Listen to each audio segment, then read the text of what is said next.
Welcome back. You're listening to episode 195 of the Body Nerd Show. And on today's episode, I'm joined by Dr. Meg Mill, and we're talking about why headaches may not always be caused by tension, the role that hormones play in headaches, and how the E.A.T method can help bring happiness beyond headaches.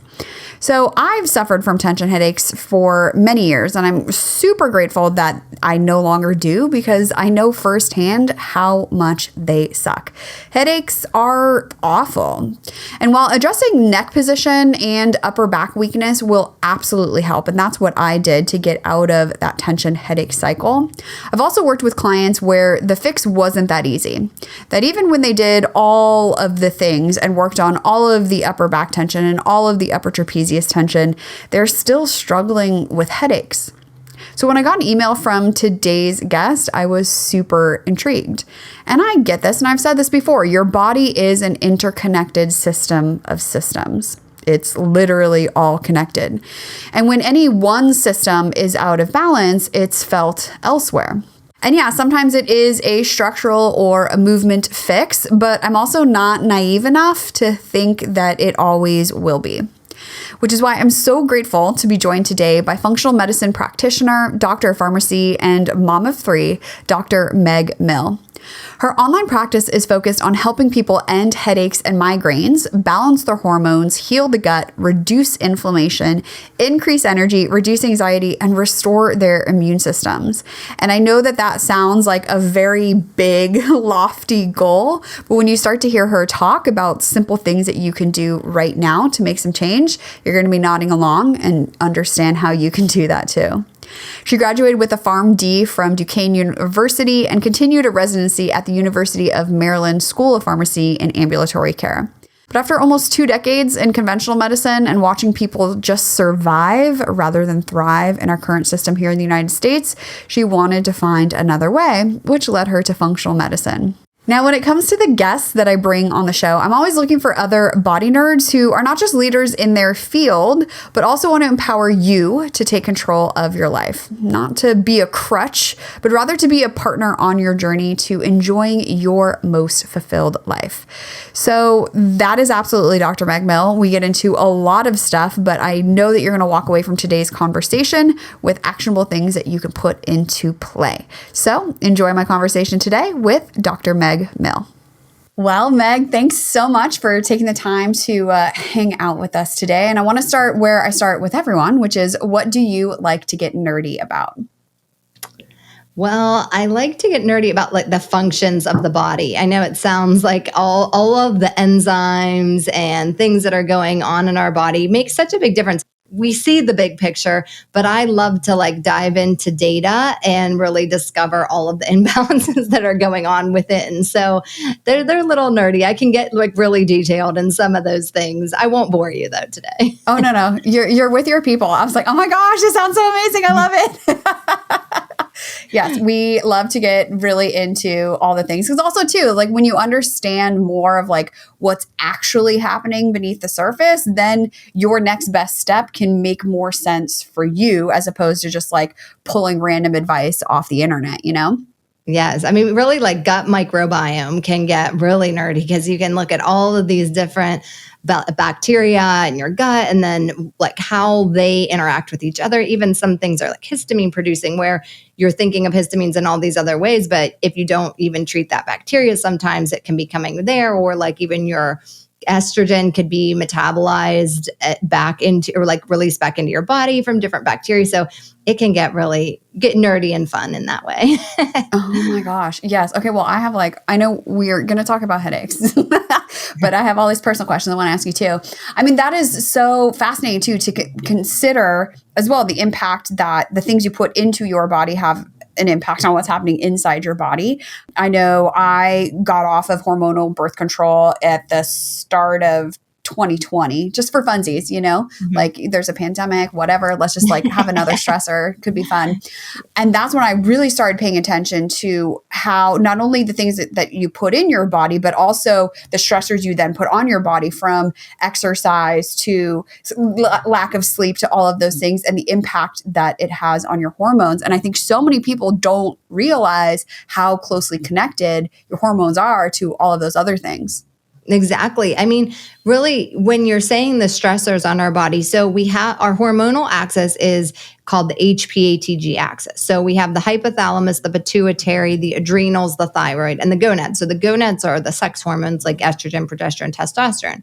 Those are the ones that we're talking about a lot. We're always like, thinking of hormone balance, which are great. We need to, but we also, if you ignore the adrenals, they're higher on that chain. And so when you're putting those stressors on your body, your adrenals can actually be affecting your other hormones in ways that you're not thinking about. So when you're not addressing those two, you're backfiring in a lot of ways because they're the higher on the chain. So we really need to look at all of these connections together. Yes. And can food sensitivities also impact the adrenals if like your body's always stressed out from, I'm just thinking my love affair with bread, it really needs to end, but I just can't quit it. So like, Yes. tell me why I should quit bread. Yeah. So what happens is when we get something like bread, so wheat in itself does this. It actually, wheat will cause like little tears in the gut lining and then it repairs and then it tears and it repairs. But other food sensitivities, if you also get like dysbiosis, which is like an imbalance of that gut bacteria, or if you have, all sorts of things, stress on your body, so many things can cause this, where then we start to get this leaky gut, this intestinal permeability. And when that starts to happen, our food can get through our gut lining in particles that are bigger than intended. So you want to think of your gut lining like a cheesecloth. Like you're supposed to get little tiny particles that permeate through the lining and are absorbed into the blood, and we're getting all our nutrients. But when we start to get these tears and we start to get this intestinal permeability, your food gets through that lining in bigger particles than are intended. And then sometimes, you can have what's called lipopolysaccharides attached to it, and what starts to happen is that your body starts creating this immune reaction. So you start getting these IgG antibodies.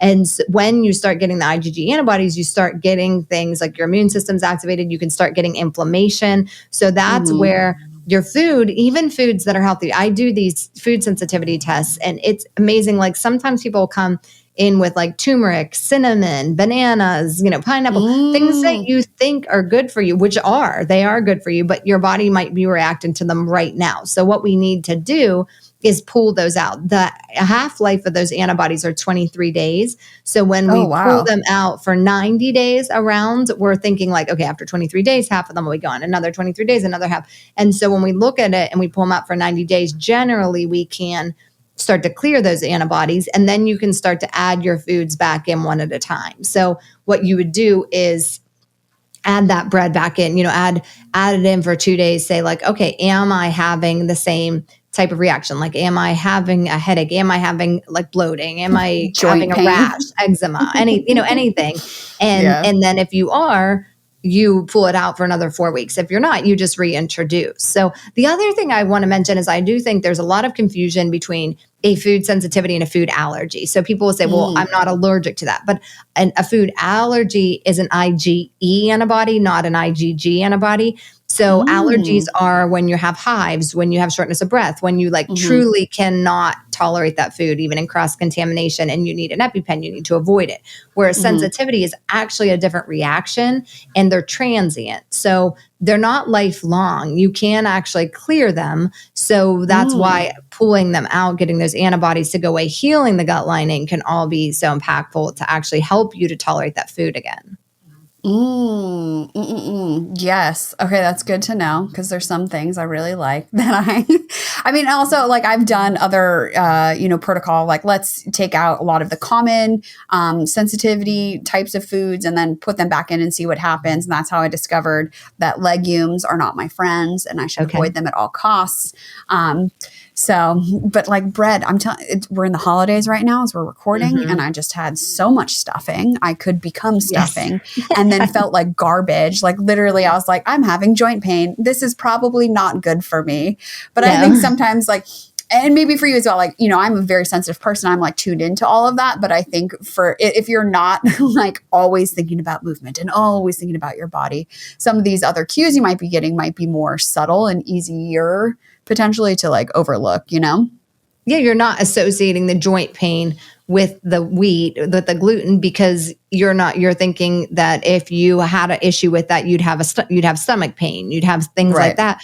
but it can be so many different symptoms. And I think that's why it's hard for people to tell. They can also be symptoms that come up 4 to 48 hours later. So, that's another issue, is that maybe what you ate yesterday can be showing the next day, later. And you're not thinking this is from, I ate lunch, that this isn't from my lunch, stuffing. but yeah, you're stuffing, but you could be having like the next night, you're having Friday night, even though you ate the stuffing on Thursday. So it makes it harder for people to really identify the foods that are bothering them sometimes.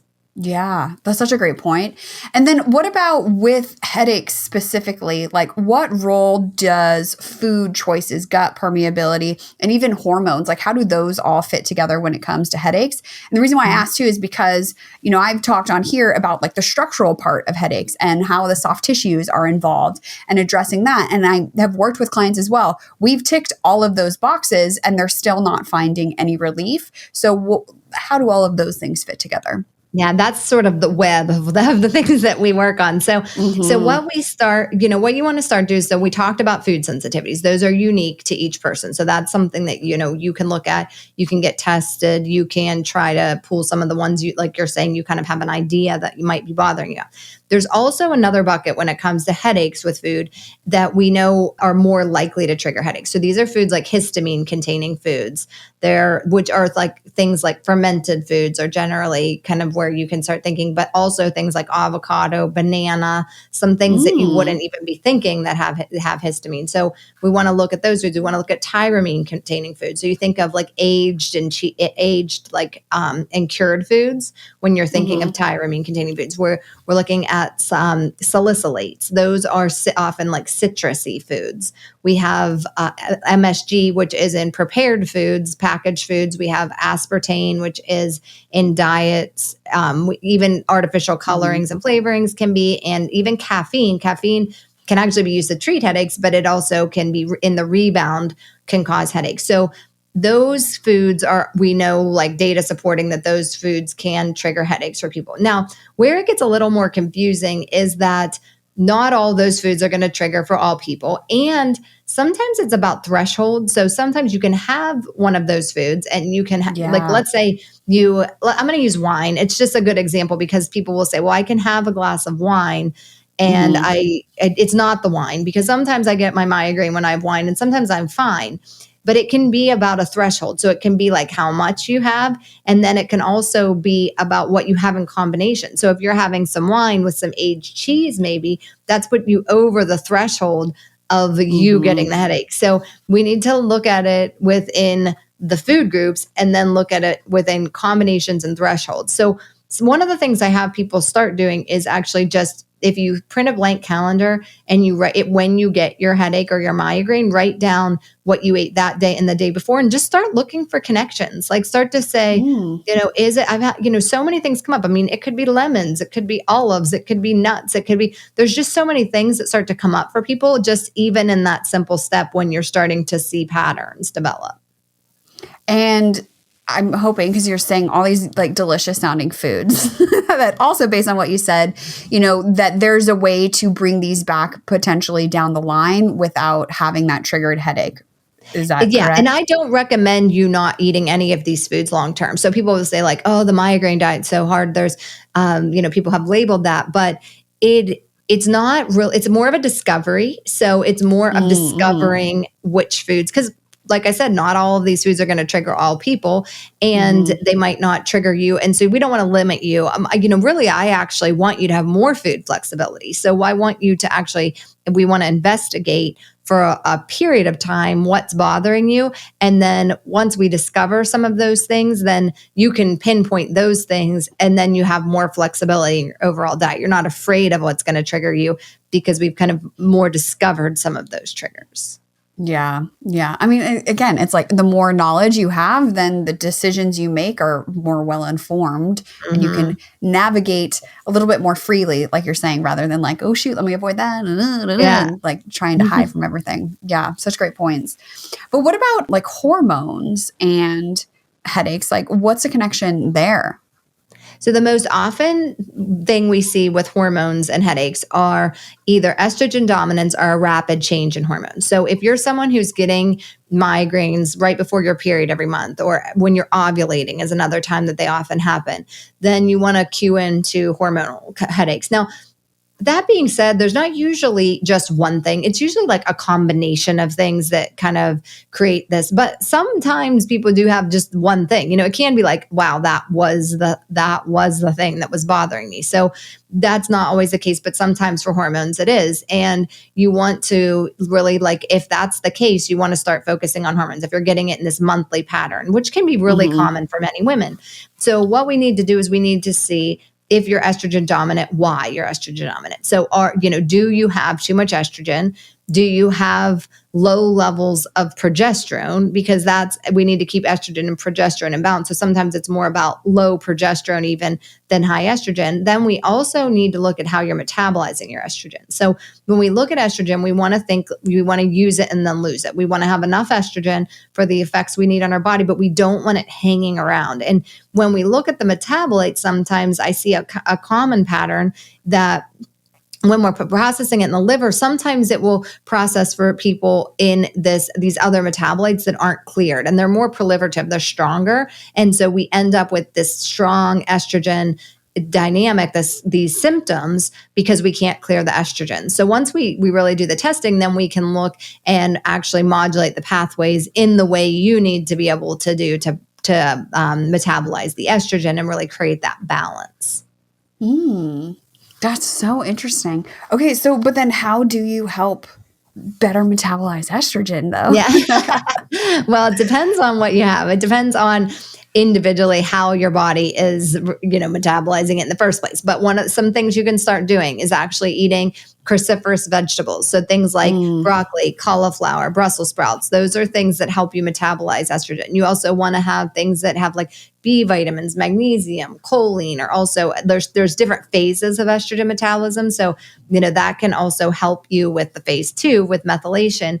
And then you also want to look at endocrine disruptors. So we want to look at our surroundings. There's so many products around us that are called endocrine disruptors, and those can actually add to our overall load of hormones. And so, one thing I say is just go look in your kitchen and see, are you eating out of plastic containers? We often eat out of plastic containers. Then we heat them in the microwave. We wash them in the dishwasher. When that happens, they're overheated. They break down their structure and they're leaching into our food. So then the food you eat is touching all this plastic with this BPA and you're ingesting it. So we could switch out to just glass containers. And that's like a simple switch that you can do. You want to look at your beauty products. So we can go to like ewg.org has a site called Skin Deep. So you can go to that site and you can see what your products rate. So they give a product rating because, when you look at the back of the bottle, you don't understand what most of those things mean. So it's like, I don't know if mine is clean or not, but you can go there and see what yours rates and what you can get that's a better version, something that is easy. So whenever you're doing it, I just recommend taking one product and switching it out as over time because it can be expensive. So it's like, what do? I have to, take all my beauty care products out of here. So it's like, okay, when I'm done with your foundation, you replace that. When you're done with your shampoo, maybe you replace that. And just each time you're done, find a cleaner version. And then that overall chemical load just gets lower and lower and lower on your body. Another place we see it often is in our dairy and our meat because, the cows are fed hormones. We see this happen and then we're getting them. So making sure you're getting like organic, non-hormone fed beef and dairy products are another big thing. We just want to look at that overall load and see if we can decrease this estrogen. Yeah. So the plastic container thing, because I've heard this before and I was always like, okay, but really? And my dad is working with a functional medicine practitioner here locally. And they did, a blood test where they're looking at all of the environmental toxins. And sure enough, BPA, plastics, like all kinds of things showed up in his blood. And I was just like, oh my gosh. And I went to Costco, and Costco has glass containers for not too expensive. And I also want to just say, for those of you listening, when you upgrade to glass containers, I have never felt so adult in my life as I do opening my fridge and seeing all these glass containers. I'm like, we made it. We made it, y'all. Yeah. We got glass now. But yeah, and also to your point as well, it's like one thing at a time. I'm not going to throw out everything in my pantry or my cabinet, but like, what is the one next best step I can make that feels far more doable?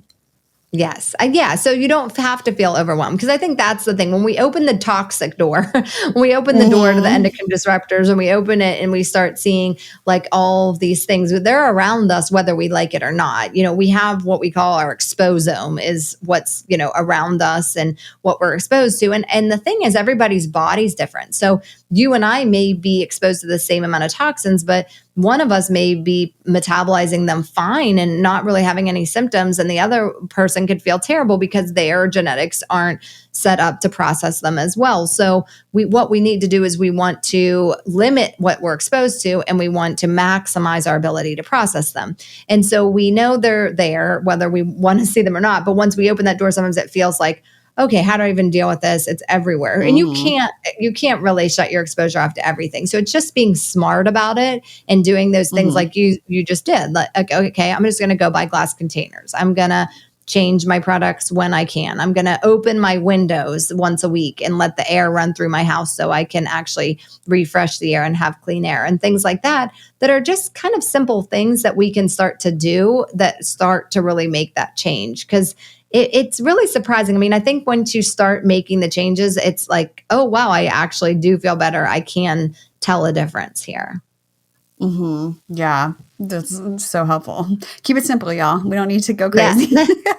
Well, yes. I mean, we dive in, and I love testing. I have a virtual practice, so I love the test. Like we said, the data, the testing, we can modulate things like that we need to, but there's also things you can just do right now. Not everyone has to get there, and maybe it's not the right time for you right now. So start at the basics and move as deep as you need to. Yeah, definitely. Now, back to headaches and like specific actions, so let's say we are, looking at foods and keeping like track of what might be triggers and things like that. Are there things that you can do when you like feel a headache coming on once you've identified your triggers, and maybe it's something like you can't avoid, or something like, is there anything we can do once a headache is coming on to lessen its severity? Yeah. You know what? One that you can't avoid very well that is a trigger for a lot of people is atmosphere pressure. So weather changes can be a big trigger. And it's like, how do you avoid a weather change? And so that sometimes, you have these triggers that we can't avoid. So what I have a lot of people do is, there's dehydration is actually another independent cause of headaches. And we're often not getting enough water. So we need to really make sure that you're getting hydrated and that you're staying hydrated at a cellular level. So I think you should be drinking water like all day long, rather than just chugging it when you get, if you chug it when you get thirsty, then, some of that's excreted because you're chugging all the water at once. And we want to make sure that we're really keeping ourselves hydrated. So go get a glass of water right away and drink a glass of water to see if dehydration is a factor.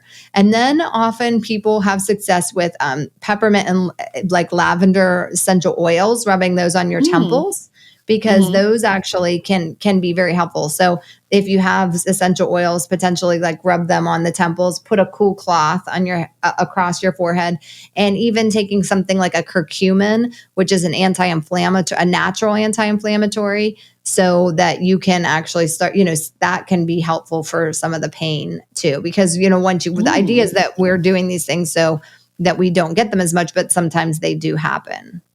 Yeah, well, especially I cannot control the atmosphere, and that would be nice, but no, it's not a skill I have yet. Wish, right? We had I have a headache group. I run a group program. We were having a discussion about that. And like you were saying with the nerding out, and there's like, I really dug deep because we were talking about what we can do and like how the negative ions change, and like all these things with the environment and the science behind it. And it is interesting, but we we can't change that, unfortunately. No. But that's also too, like that's life. There are things that we have no control over. And so the things that you do have control over, even if it's as simple as the types of containers you're putting your leftovers in, like focus on what you can change so that your entire body, your gut, your everything is a little bit more resilient when these other things happen. Like that is so helpful. Yes. So tell me more too about your, is it the E.A.T method or the E.A.T method? Tell us more about that. Yes. So what we do there is we start by working on enlightening. So we try to look at everything and we enlighten ourselves on why we're getting the headache. So we want to like some of the things that we've talked about. So we look at our food, we look at our environment. We want to, doing things even like another thing is even getting a water filter or an air purifier and things that are cleaning up your environment. Are you triggered by, there's a strong histamine connection. So do you have allergies that are stimulating that? Some of those things. So we want to look at all of the things that are triggers for us that could be causing the headaches.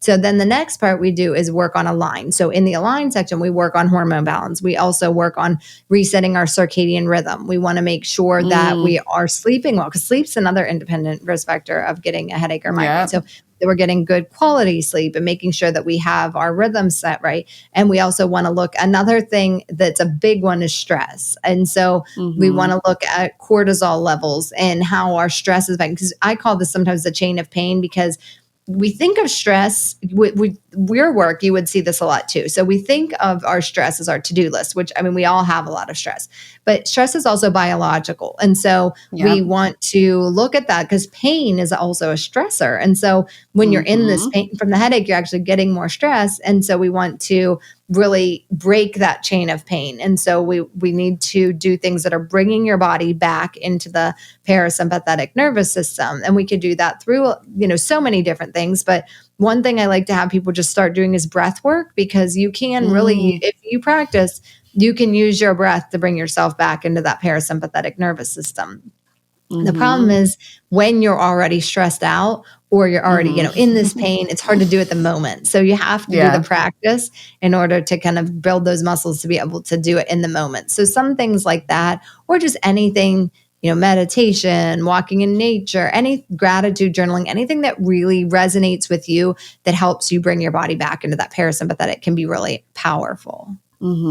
Yeah, that's a superpower for sure, is knowing how to bring yourself back to baseline. Exactly. And, it's hard. It's hard because those are things that we need to put the mirror up. We need to look at our life. We need to make some changes sometimes. And some of those changes are difficult to make. But even if you don't have the time, if you're busy all day, you can take 3 minutes out of your day 2 or 3 times a day to just sit and breathe. You can go back to the basics and do some of those things. So we can add things in when we can. And then the next part is we really set ourselves up to thrive. So we want to look at some of those deeper connections. We're looking at all of the pieces of the puzzle. It's almost like a sliding puzzle where we're putting all this together. And how deep do we need to go? We can look at the gut, we can look at gut health. We can look at mold toxicity. We can look at, sometimes heavy metals can play a role. And those can be tricky because sometimes even with heavy metals, your exposure could be past. You could have past exposure to toxins that you're holding on to. So for example, like lead is one that you could have in your bones where when you were young, potentially and had an exposure, it's in the bone, then your bone density changes as you're older, and it's leaching out and you're having symptoms now. So it's really kind of investigating how deep, how many layers we need to go in order to really get to that root. And it's really different for everyone. And then we look also at things that you work on, like structure and how's the muscle tension? How is your alignment? Things like that to make sure that you don't have any structural issues. So it's really putting all of those components together and really setting you up to thrive and move forward. And when we do this, I just see such a dramatic decrease in both incidence and severity of headaches. Yeah. Well, and also too, it's like teaching people how to help themselves, and not feeling like, oh, there's this headache, better like buckle up and just like let it come because there's nothing I can do to stop it. And fully knowing that, there still might be some times that you don't have control over everything, but they're the things that you can control, like making the changes, the positive changes in all of those regards. Yes. Yeah. There's so many. So just take it one step. I think like when we get into January, it's like, okay, I'm going to set my new health goals. And sometimes we set these goals that are high and that I'm going to work out 7 days a week and I'm going to, eat clean. And then we don't meet them. So by February, we are like back at baseline. But yes. So we just need to make them reasonable and stick to them. Yeah. And tell us more about your Happiness Beyond Headaches program. Because I know that you do, like you mentioned, you help people with headaches. Like, tell us more about that. So I run a program called Happiness Beyond Headaches, Headstrong Happiness Beyond Headaches. And what we do is we go through, I have a virtual functional medicine practice, and I've been seeing people for years in my practice and just getting such amazing results. And so I wanted to reach more people. So I run live a few times a year, and then you can do it actually at your own pace other times, where we go through these 8 weeks of, and there's modules, there's information, and then we meet live as a group too, and really go through all the steps of my EAT methods. So you can say goodbye to your headaches. So that's what I mean. It's set up with all the things that I do with my one-on-one patients in order to reach more people to be able to get this out there. I want to get the word out that you don't have to, because I think in conventional medicine, headaches and migraines are something that are just band-aided. Like you're just not given, you're told like, okay, just cover up the pain. Here's the pain medicine. Here's the treatment. And this is just something you have to live with, and you don't have to live with it. So really focusing on these things can make you actually become pain-free, that you're not taking the medication, that you're not having side effects, that you're not getting other things like, so let's jump into Advil. So Advil can make the tears in the gut lining that we were talking about earlier. And so then you're causing inflammation and an immune response, which can, while you're taking it for pain, can also be something that in the long run can cause more headaches and, and gut issues and all of these things. So, medication isn't without consequence. There's purpose sometimes, but when you don't have to take it and you're able to get rid of this pain, it's so impactful in your life. Yeah. And just having more tools in your toolbox of things that you can proactively do. Because when, you get to that point where like the pain is here, it's like, well, there's only so much I can do now. So like I said, being proactive about it and making those changes are far more helpful than having to just buckle up. Yes. and live with it. And it's sad, it's sad. One of my favorite quotes that one of my patients said one time was like, I just wake up without wondering if it's going to be a headache day, and to live every day like, is a headache going to ruin my day? Is a headache going to ruin my day? I'm having migraines all the time. It's a hard way to live. And so when you don't have to consider that, you can just live your life without even thinking about it. It really just makes a big difference in in your life. And so there's just doing these things right now. There's steps that you can take every day to add these things in. And then I have a place to get started. It's called helpmyheadaches.com. So it's 8 steps you can do to get started right now. So if you're like, okay, I'm ready, I have headaches, I'm ready to make some changes, I'm ready to get started, those are a great place. There, it's a workbook, like you have things you can do to get started right now to get on your journey. And then you see, do these things help? Is that enough? And then if it is, wonderful. If it's not, then you may need to see someone like myself or another practitioner to really give you that clear guidance. Because I do think that one of the things I see is that there's so much information out there now. Like we are not without information. Everybody's throwing information out all the time, which is great. It's great, but it's confusing. So it's like, I'm trying this, I'm trying this, I'm trying this. And then what do I do? It's not working. Oh, nothing works. But you need the right path. You need to have a clear path to kind of cut through all that information and put all the pieces together in the correct way. And once you have that path, then you can start to see the change. Yes, 100%. And I so appreciate too, knowing that there are other, people out there who are also like, let me help you help yourself. Yes. Because I think both of us are in the business of not having people rely on us forever, because we're able to teach them how they can proactively take care of themselves. So I'm so glad to know that you exist and that you're on the internet, so that people all over can work with you and get some help with their headaches and just their overall health. That's awesome. Thank you. And I'll link to everything and all of your links and everything in the show notes for today's episode, but where can people find you on the internet if they want to learn more? Yeah, so my website is megmill.com. It's just MEGMILL. And the Headstrong program is at happinessbeyondheadaches.com. You can get your free guide, like I said, at helpmyheadaches.com. And then I do also have a podcast called A Little Bit Healthier. And the purpose of that podcast, you're a guest on that podcast too. So you can hear you coming up.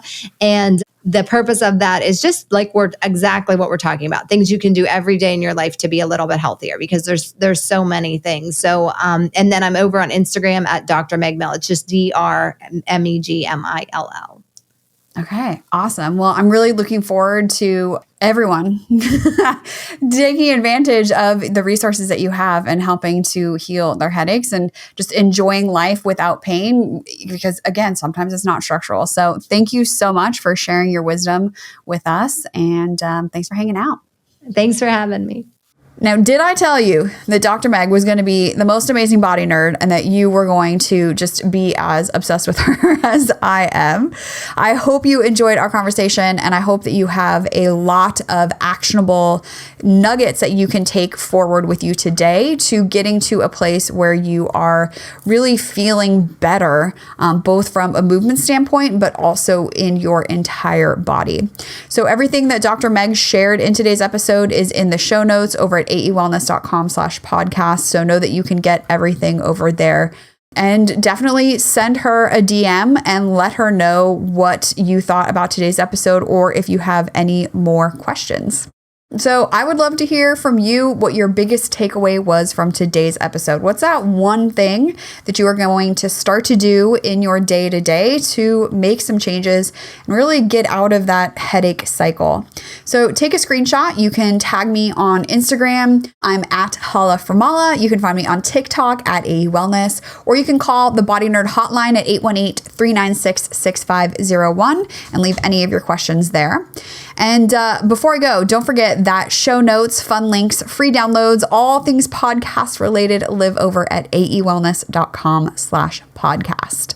We also still have some spots in the 2023 Mavens Retreat. So if you've been hearing me talk about it and you're thinking about it, or you're like, wait a minute, this is the first time I'm hearing about this, join me May 17th through the 21st of 2023 in Puerto Vallarta, Mexico for the Mavens Retreat. We have a beautiful villa that is literally steps from the beach and also just a super short walk into town with shopping and restaurants and all of that. It's all inclusive, meaning all of your food is taken care of, your daily movement classes in the morning, and then we also are doing mindfulness in the evening. That's all covered too. We have a fully staffed villa where you can just watch the sunset over the ocean in Puerto Vallarta, which is honestly like the most beautiful, most relaxing place in the universe, I think. I haven't been everywhere, but I think this one takes the cake. So this is also a great opportunity for us to work together. It's so nice to watch bodies move and then be able to offer you real-time suggestions and, modifications so that you can feel what I'm actually asking you to feel, and then leave the retreat moving better and feeling better with tools to help you continue with your mobility practice. So if you are interested in retreat and you want to learn more, you can check out everything that is included, including some pictures of the retreat, by heading on over to aewellness.com/retreat. And if you're like, ooh, this sounds interesting, and yes, I do like to save money. If you want to save $350 off your registration, just drop me an email with the subject "Retreat Me" before January 31st, 2022, and I'll get you hooked up. So all the information is available at aewellness.com/retreat, and you can send me an email at info@aewellness.com with the subject "Retreat Me." So thank you for being here. Thank you for subscribing and reviewing and sharing this episode with anyone in your life who needs some relief from headaches and will benefit from what Dr. Meg had to share with us today. So here's to asking better questions, moving more, and managing our headaches in a really holistic way and getting nerdy. And thank you for helping me spread the word that your body is super cool and you, my friend, can change the unchangeable. I'll talk to you next week. What do you want to see more of? Comment below and let me know. Also, make sure you give this video a thumbs up so that more people can find it, and definitely make sure that you hit that subscribe button so that you'll get notified every time I put out a new video.